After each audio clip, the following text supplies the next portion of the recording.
하나님 말씀은 열왕기하 5장 25절에서 27절까지입니다.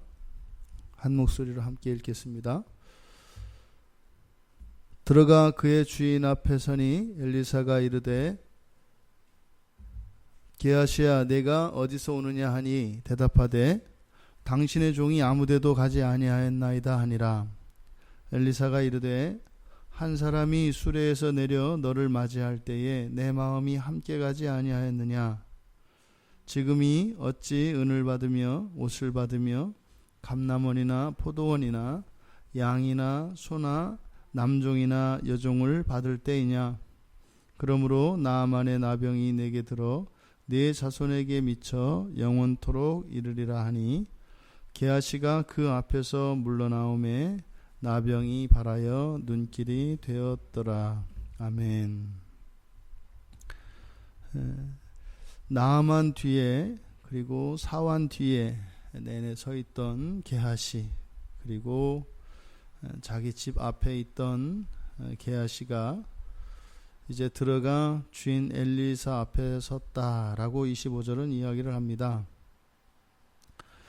늘 앞에 있어야 할 자리에 뒤에 있고 뒤에 있어야 할 자리에 앞에 있는 게하시에 대해서 이야기하고 있습니다. 집에 나아만으로부터 받았던 이런 재물들을 감추어 두고 주인 앞에 나오는 게하시, 조금도 두려움이 없습니다. 완전히 죄로 가려진 그의 마음의 상태를 보여주고 있습니다. 그런 게하시를 향해서 엘리사가 묻습니다. 게하시야 내가 어디서 오느냐. 전체 문맥을 보면 엘리사가 묻는 이 질문은 이미 모든 것을 다 알고 묻는 물음입니다. 이것은 그의 마음을 떠보기 위한 것이 아니라 게하시가 자백하고 회개할 수 있는 기회를 주고 있습니다. 게하시의 입장에서는 주인인 엘리사의 이 물음에 어떻게 대답할 것인가 심한 갈등이 있었을 것입니다. 하지만 그는 끝까지 주인을 속이기로 결심했습니다. 당신의 종이 아무데도 가지 않았습니다. 나아만을 속이고 이제 하나님의 사람 엘리사 자신의 주인을 속임으로써 이제는 그의 거짓말은, 그 자신을 속이는 데에서 시작된 거짓말은 하나님을 속이는 데까지 이르게 되었습니다. 게하시의 거짓말은 여러 가지 의미를 함축하고 있습니다. 첫째로는 세상의 가치관과 신앙 사이에서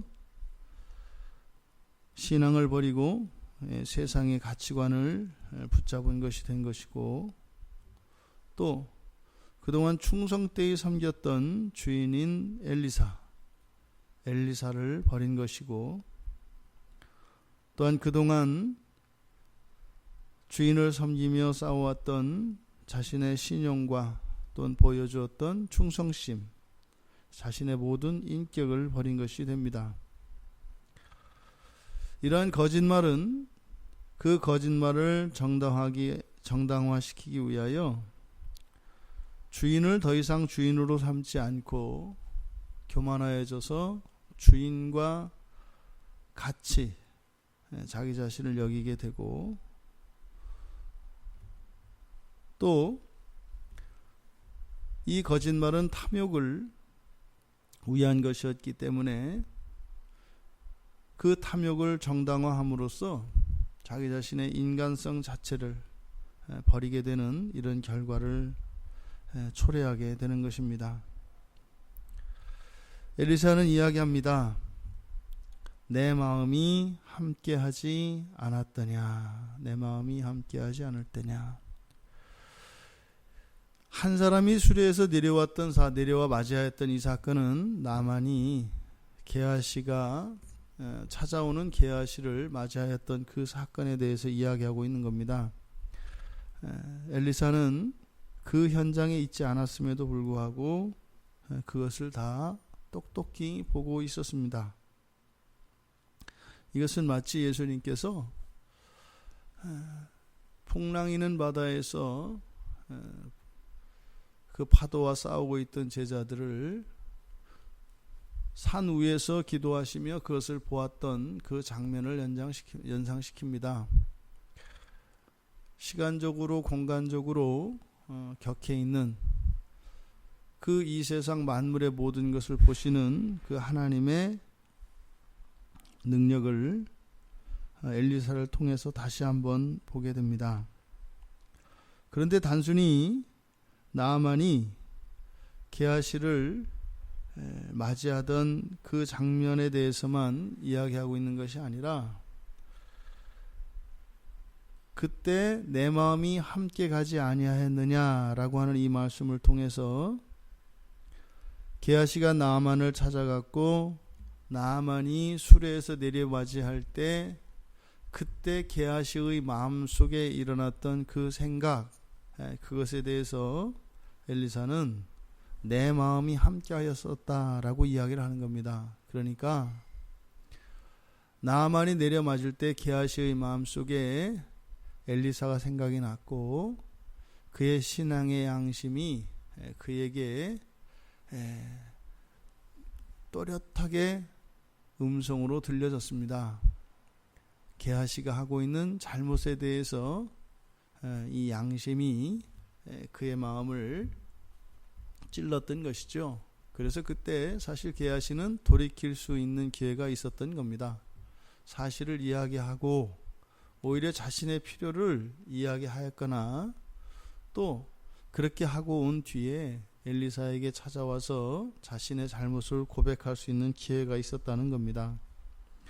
그랬던 그가 25절의 처음과 같이 주인 앞에 담대하게 조금도 두려움 없이 들어갔고 또 엘리사가 되물었을 때 그때도 또 한 번 돌이킬 수 있는 기회가 있었음에도 불구하고 그 기회를 버리고 오히려 죄의 담대함으로 거짓을 행하게 되었습니다. 사무엘상 16장 7절에서 사람은 외모를 보지만 나 여호와는 중심을 보느니라 마음의 한가운데를 보신다는 것이죠.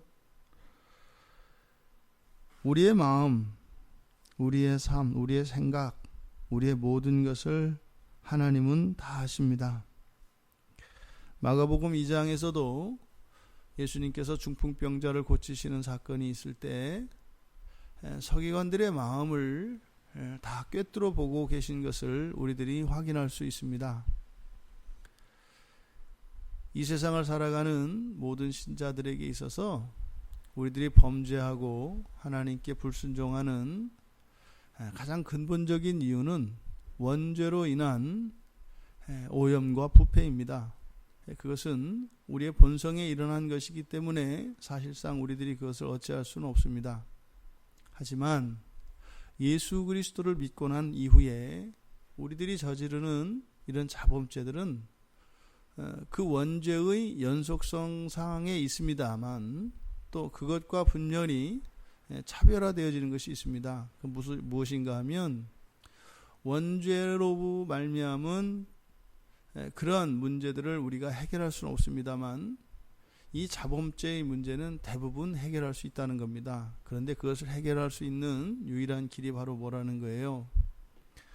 하나님이 어떤 분이신가 하는 것을 아는 일입니다.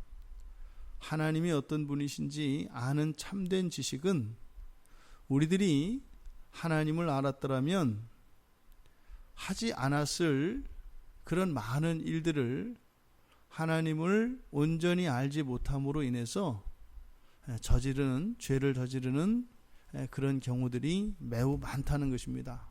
그래서 하나님을 아는 일을 그렇게 강조하는 이유가 하나님을 아는 것과 우리들이 이 세상을 살아가는 것 사이에는 직접적으로 연관되어 있기 때문입니다. 우리가 하나님을 아는 만큼만 살아갈 수 있습니다. 우리의 마음의 중심을 아신다고 하는 이 성경의 가르침이 우리들에게는 믿음으로 받아들여지지 않고 실감나지 않는 거죠.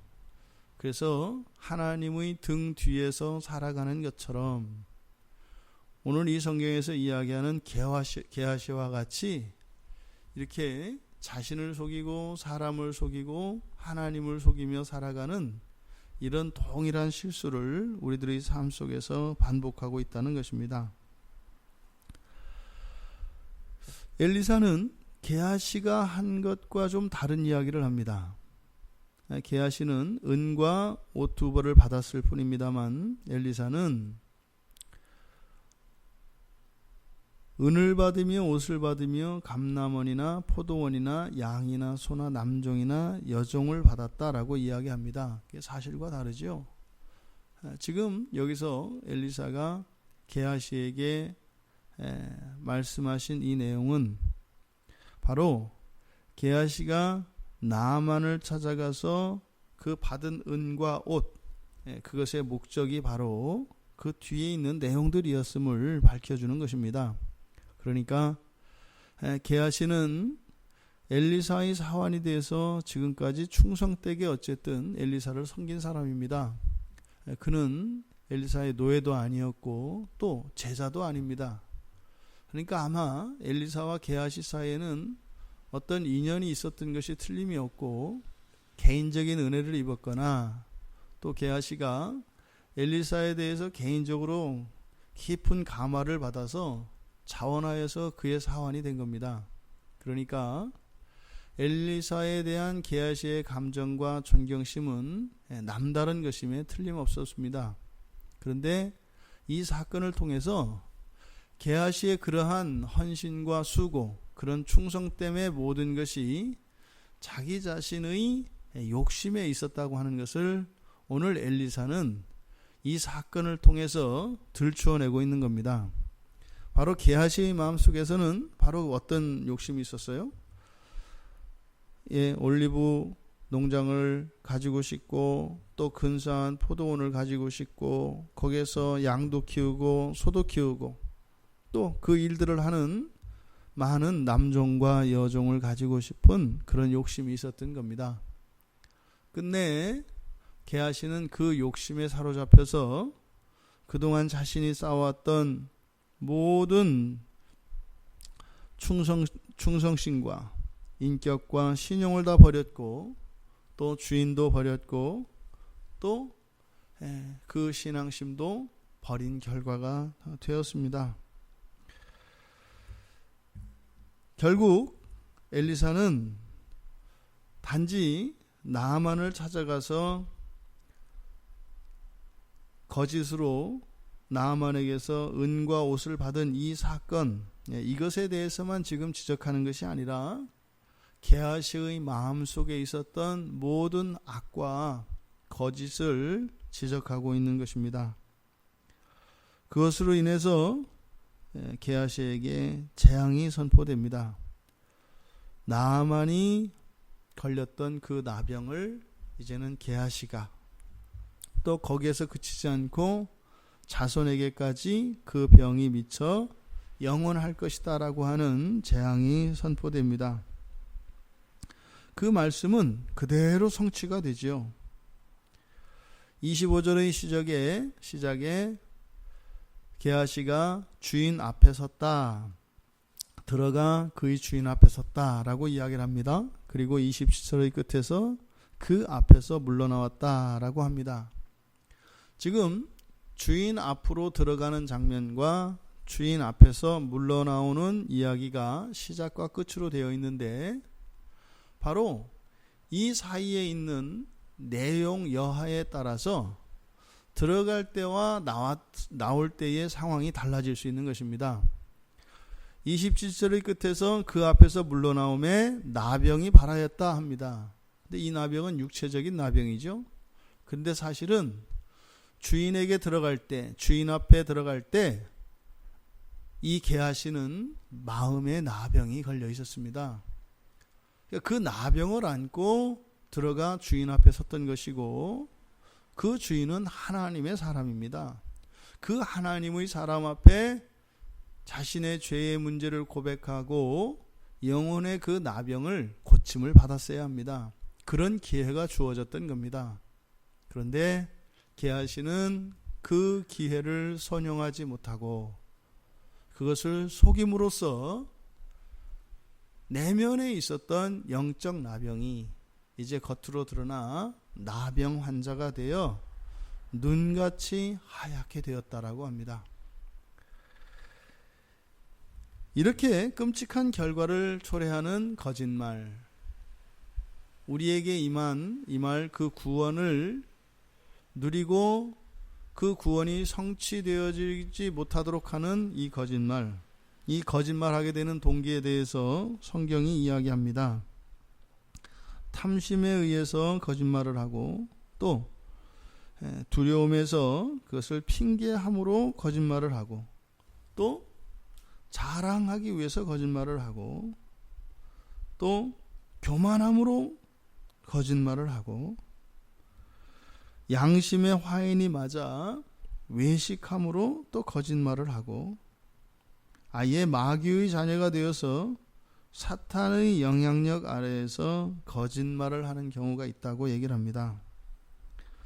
근데 이러한 거짓말들은 사람들을 부패시킬 뿐만 아니라 이 나만의 기사에서와 마찬가지로 재앙과 멸망을 초래합니다. 또 언제나 불변한 진리입니다만 이 거짓말은 우리들의 마음 속에서, 우리들의 삶 속에서 이 진리가 역사하는 그 선한 영향력들을 가리게 됩니다. 그래서 진리를 가지고 있음에도 불구하고 이 거짓말은 진리의 유익을 누리지 못하게 한다, 이 말입니다. 그래서 사단이, 즉 이 악의 세력이 사용하는 방법, 사용하는 무기가 바로 이 거짓입니다. 게하시는 특별히 악한 사람도 아니고 매우 평범한 사람입니다. 사실은 우리가 게하시와 같은 사람들이지요. 우리가 이 세상의 그 어떤 것으로부터 우리 자신을 완벽하게 우리의 양심과 우리의 정결을 유지할 재간이 없습니다. 마치 나아만은 이 세상이라면 나아만에게서 이 재물을 얻어내는 게하시, 그래서 우리가 이 세상을 살아가며 세상으로부터 이러한 재물들을 얻고 이 땅의 재물을 가지고 살아가는 우리들, 그것이 게하시와 동일시 되어집니다. 우리에게 무엇이 필요하다는 것이에요? 하나님의 은혜가 절대적으로 필요하다는 겁니다. 우리가 하나님의 은혜가 없이 우리의 힘으로 살아가려고 할 때 그것은 거짓된 삶을 살게 될 것이고, 그 거짓으로 진리가 우리 안에 역사하는 그 놀라운 은혜의 작용들을 거부하는 결과가 되어서 게하시가 걸렸던 나병과 같이 우리의 삶 속에 여러 가지 문제들과 어려움들이 계속되게 된다는 겁니다. 게하시에게 정직함으로, 또한 엘리사를 통하여 하나님의 은혜가 필요했던 것처럼 이 시대를 살아가는 우리들, 예수 그리스도의 은혜가 절대적으로 필요합니다. 오직 예수 그리스도를 통하여 모든 율법을 극복할 수 있습니다. 이것은 무슨 말인가 하면, 우리는 구조적으로 원죄로 인해서 망가져 버렸기 때문에 우리의 능력과 우리의 힘으로는 율법의 요구를 만족시킬 수 없습니다. 하나님의 말씀에 순종할 수 없다는 겁니다. 그러면 어떻게 해야 될까요?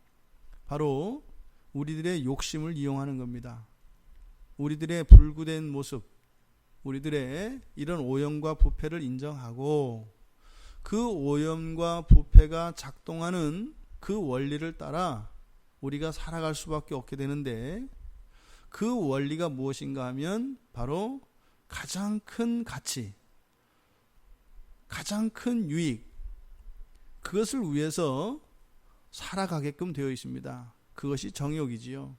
그러면 우리에게 가장 큰 가치가 예수 그리스도가 된다면, 우리의 오염과 부패가 하나님의 말씀을 거스르는 것이 아니라 가장 큰 절대 가치이신 예수 그리스도를 추구하며 우리의 욕심을 따라 살아갈 때, 그 욕심이 선한 방향으로 쓰임으로써 우리의 본성이 하나님의 말씀에 순응하는 새로운 본성으로 변화되어져 간다는 것입니다.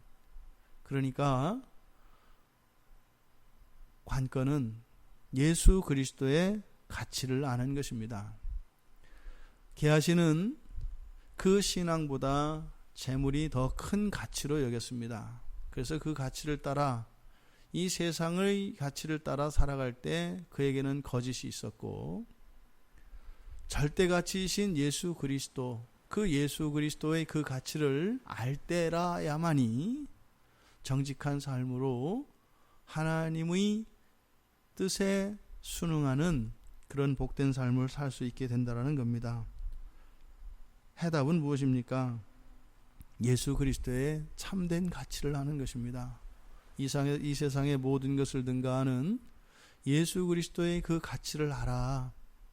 우리가 의지적으로 죄를 이기고 극복하는 것이 아니라 그리스도를 따라 살아갈 때 우리의 삶의 뒤안길에 보여진 그 하나님의 율법을 따라 살아온 우리들의 삶의 선한 궤적들이 하나님께 영광으로 돌려질 것입니다. 오늘 하루 그러한 삶이 되기를 바랍니다. 우리의 힘으로 율법을 지키는 것이 아니라 최고의 가치, 유일한 가치, 절대 가치이신 예수 그리스도를 알아. 그 그리스도를 따라감으로 우리의 삶이 하나님 말씀에 합치되어지는 복된 날이 되기를 주님의 이름으로 축원합니다.